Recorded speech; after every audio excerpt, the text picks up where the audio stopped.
So, have you ever found yourself, talking to yourself, maybe playing out a conversation in your head? Oh, definitely. Rehearsing that difficult chat or maybe replaying something that already happened. Exactly. That inner voice, that monologue, it feels like the absolute core of you. But what if that you isn't quite so fixed? What if it's like way more dynamic, more socially built than we think? It's a fascinating thought, isn't it? Yeah. We tend to think of ourselves as this solid, unchanging thing inside. But when you really start to pick it apart. It's more like a process. Exactly. Less like a noun, more like a verb, an ongoing activity. That's a great way to put it. And that brings us right to what we're exploring today. Welcome, everyone, to The Deep Dive. Our mission, as always, is to dig into important ideas, pull out the key insights, and make them really clear and useful for you. And today, we are really diving deep into a foundational text, something that honestly shifted how we understand consciousness and the self. We're looking at The Social Self by George Herbert Mead, and this was published way back 1913, right? That's right, 1913, in the Journal of Philosophy, Psychology, and Scientific Methods. It's amazing how relevant his ideas still feel. Over a century later, they really speak to our experience right now. Okay, so let's get into the core concept. Mead starts with this distinction. It can feel a bit, well, mind-bending maybe. He says the self never shows up in our awareness as an I. It's always an object, always the me. Right, the I is the subject doing the acting, the thinking, the perceiving. It's the source, the presuppositions, you could say. It can't catch it in the act. Pretty much. The second you try to turn your attention onto the I to observe it, it instantly becomes an object for you. It becomes a me. Ah, okay, like trying to see your own eyes without a mirror. You know they're doing the seeing, but you can't see them seeing. That's a perfect analogy. The I is the seeing, the acting. The me is the self that you see or perceive as a result of that action. So the I is the doer, but it only becomes known when it's like reflected back as the me, the object. And Mead uses memory to explain this, doesn't he? He does, yeah. Think about remembering something you did. Maybe asking a question or feeling a bit embarrassed about something. Okay. In that memory, you're seeing two things. You see the you who acted, that was the I at that past moment. But you also see the you who was maybe feeling embarrassed or receiving the answer. That's the me. And the key is that past I, the actor in the memory. Right. That past I has now become an object in your present consciousness you're looking at. So it's now a me. Okay, that clarifies the roles. Yeah. So the I is the impulsive, spontaneous, acting self, the initiator. Precisely. It's the spark, the action itself. Yeah. Toward yourself or towards others. And the me. Yeah. That's the self as an object, the part that experiences the result of the I's action. Exactly.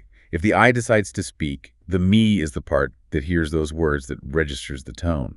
If the I hypothetically pinches, the me feels it. It's the consciousness that arises from being affected by your own actions. And this is similar to how we experience being affected by other people. Very similar. Mead's point is you only really become an object to yourself when you act towards yourself in the same way you might act towards or be acted upon by others. So this internal drama, this I and me thing, it doesn't just pop up out of nowhere when we sit and think. Mead says it actually comes from somewhere else first. Yes, this is crucial. He argues these internal reactions, this self-awareness, develops first in our social interactions with other people, long before we start consciously introspecting. So the self is social from the get-go. Fundamentally, think about an infant. They learn to get attention from others before they consciously try to affect themselves, like talking to themselves. They're affected by others before they're aware of affecting themselves. Right. So the self that eventually looks inward, the introspecting self, is already a socialized self. The I that thinks is the self that's already engaged with other selves. And the me it observes is the same kind of me that others interact with. Okay, this is where it starts to feel really close to home, maybe a little revealing. That constant background chatter in our heads, that awareness of what we're doing or thinking. Mead calls it the running current of awareness. Yeah, and what's interesting is he says this internal observer, this commentary, it's not the spontaneous I. It's not. Then what is it? It's the response we make to our own actions.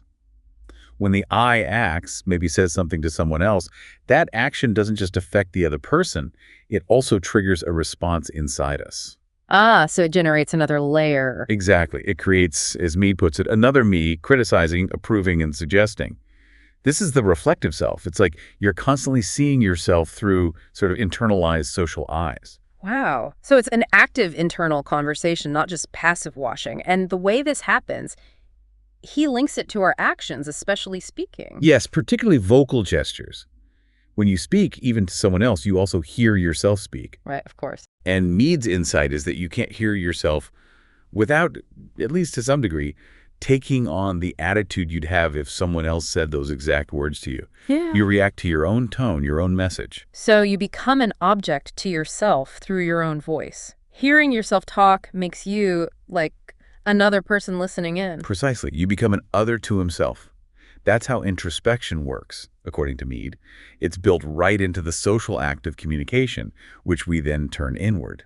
Your inner voice is like an echo chamber of social interactions. And if thought uses the same tools, words, symbols that we use socially. Then thought itself is essentially an inner conversation. You're constantly talking and replying to yourself using the language and perspectives you've picked up from your social world. I totally remember doing that as a kid, like rehearsing arguments with my parents in my head, trying out their tone of voice even. That's exactly it. You were playing their role internally to understand your own potential actions and their likely responses. That's Mead's idea in practice. So the full self, the self-conscious ego, is this blend, the remembered I who acted, and the me that responds internally. It's that dynamic interplay. Neither the I nor the me, as we experience them, is ever purely a subject. They're always becoming objects for each other in this continuous loop.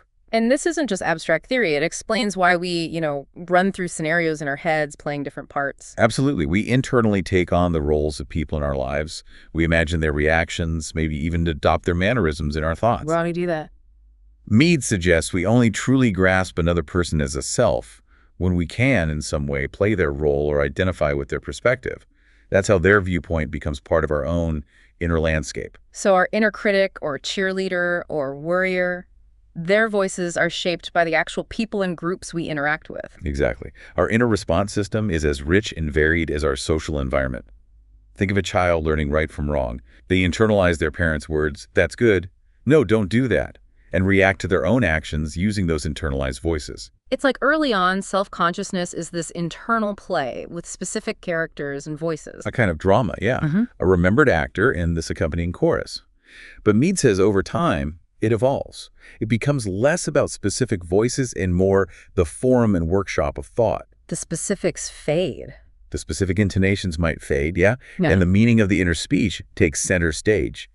But the underlying social mechanism, that internal conversation, rooted in taking others' perspectives, that remains fundamental. That makes so much sense. It explains why even, say, really abstract thinkers often need an audience, someone to bounce ideas off. They need that external me reflection. It helps solidify the thought, make it objective even to themselves, and you can see the implications for things like religious experience too, that inner dialogue taking on a sacred dimension. Okay, so we've got the I and me, this social basis of our inner world. But what happens when things fall apart? When we face a real crisis, an ethical dilemma, where our usual way of being just doesn't work anymore? Ah, yes, self-reconstruction. This is where Mead gets into growth and change. He starts by talking about the self as just a collection of habits, character, he calls it. And this habitual self isn't really self-conscious most of the time. It just operates. Until a problem hits. Right. When an essential problem arises, that habitual structure starts to, well, disintegrate. Different impulses, different values start speaking up internally. They appear as different voices in conflict within your reflective thought. The old self is literally breaking down. That sounds intense. A breakdown to allow for a breakthrough, maybe? So when this happens, does a new self just appear fully formed alongside a new goal? How does that work? It's interesting. Mead argues the consciousness of the new goal, the new object, the values involved in the situation that seems to come first. Our attention goes to the problem out there before it turns to the self that needs to change. So focus on the problem, not yourself. Initially, yes. Mead actually warns against shifting attention too quickly to the self. He sees it as a potential lack of objectivity, whether you're facing a moral choice or even, say, a scientific puzzle. Deal with the objective situation first. Okay, so in moral dilemmas, which he stresses are fundamentally social, Right, because they usually involve our relationships and responsibilities to others. we get this internal conflict. The old self, the comfortable habits, argues for its values. But new possibilities, new needs, find other spokesmen inside us. Exactly. And this is where his idea of selfishness comes in. It's not necessarily about being malicious. It's when you let the old self, the established habits and fears, dominate the internal conversation. So you focus on protecting the old you instead of solving the actual problem. Precisely. Attention shifts from the objective issue, what needs fixing in this situation, to your subjective feelings, maybe the sacrifice involved in changing. It frames it as a battle between selves, rather than a problem to be solved. So how do we grow then, if it's not about kicking a winner between old self and new self? Mead says if you approach the problem objectively, the goal shouldn't be a fight between selves. It should be about the reconstruction of the situation, changing the landscape, finding a new way forward that integrates the conflating values if possible. So you're rebuilding the world, in a sense, and the self changes as a result. Yes. The aim is the emergence of different and enlarged and more adequate personalities. Huh. The focus, the tension, should be on that objective, often social field. You figure out the new situation, the new way of relating or acting. And then? Then, after that new situation is realized and accepted, the new self, corresponding to it, appears in consciousness. It's a consequence, not the driver. The old self might have its say in the debate, but it doesn't dictate the solution. That's a really different way of thinking about personal growth. The new you comes after the change, not before. He uses a scientist analogy, right? A really powerful one. He says it's logically the same as a scientist letting go of an old cherished theory. Well, the scientist has to face the new data, the problems with the old theory. They can't just cling to it because it's their theory. They have to focus on finding a better explanation, a new hypothesis that works. Okay. Only after that new hypothesis is found, tested, and accepted as successful can the scientist fully identify with it, make it their new viewpoint. The problem wasn't solved by defending the old scientific personality.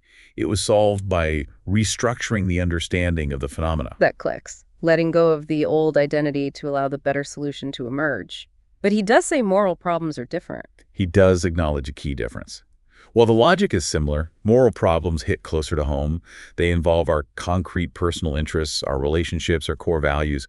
The entire self gets reconstructed in relation to other selves. It's a more holistic and deeply personal transformation. So, to recap that growth process, the old habitual self starts to break down when faced with a problem. Different interests and values clash in our thoughts. We focus on objectively reconstructing the situation, the social world. And only then, as a result, does a new, more adequate self emerge. That's a great summary of Mead's view. It's this cycle: partial disintegration, reflection, objective reconstruction, and then the emergence of the new self that fits the newly constructed reality. It's dynamic, it's ongoing. Wow. Okay, so just pulling the main threads together from Mead's incredibly insightful work, the social self, we've got this fundamental I versus me distinction, the spontaneous actor versus the self as an object. Right, and how that me is constantly shaped and reshaped through an internal process. And we saw how that whole inner world, our thoughts, our self-talk, is fundamentally social. It's built from taking the perspective of others, from our interactions. It's an inner conversation. Absolutely, born from social conduct first. And finally, this powerful idea of self-reconstruction. That growth happens not by deciding which self wins, but by tackling problems objectively, restructuring the situation, and allowing a new self to emerge as a consequence. And the key takeaway, really, is that this isn't just some abstract philosophy from 1913. It's a lens, a way for you, the listener, to understand your own inner dialogue, why you feel the way you do, how you change, and how you connect with others. It suggests our inner lives aren't sealed off, are they? They're porous, constantly interacting with our social world. Deeply intertwined. We carry those social reflections inside us. So here's a final thought to maybe mull over. If our very sense of who we are, our inner chatter, even our ability to grow ethically, is so deeply shaped by our social interactions, by the voices we internalize, then what does that imply about the choices we make? Exactly. The choices you make about who you spend time with, who you listen to, online and off, and maybe even what kinds of inner conversations you consciously choose to cultivate. How might actively curating your social environment be directly shaping the self you are becoming? It's a profound question to sit with.